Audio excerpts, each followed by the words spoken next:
மனிதர்களுக்கு முன்பதாக என்னை எவர் அறிக்கை செய்கிறார்களோ என் பிதாக்கு முன்பதாக அவர்களை நான் அறிக்கை செய்கிறேன்.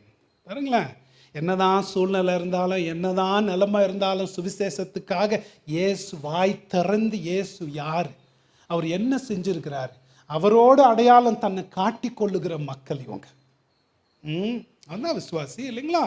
மத்தேயு 10:32 சொல்லப்படுது, மனிதர்களுக்கு முன்பதாக என்னை அறிக்கை செய்கிறவன் அவனை பரலோகத்தில் இருக்கிற என் பிதாக்கு முன்பதாகவும் சகல தேவதூதர்களுக்கு முன்பதாகவும் நான் அறிக்கை செய்வேன்.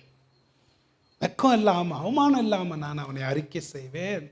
யோசிச்சு பாருங்க, தான் நான் த்ரில் சொன்ன மாதிரி இவ்வளோ பெரிய ஆள் அத்தனை பெரிய மகிமையில் வரும்போது மிகவும் அன்பான வார்த்தைகள் நம்மக்கிட்ட பேசினது மாத்திரம் இல்லை, நம்மளை வரவேற்று ஐயோ நம்மளை தூக்கி நரகத்தில் போட போகிறாரான்னு நினச்சிக்கிட்டு இருக்கும்போது, வாங்க உங்களுக்காக, நீங்கள் அங்கே நிற்கிறீங்க, இந்த இடம் நீங்கள் இருக்க வேண்டிய இடம் இல்லை.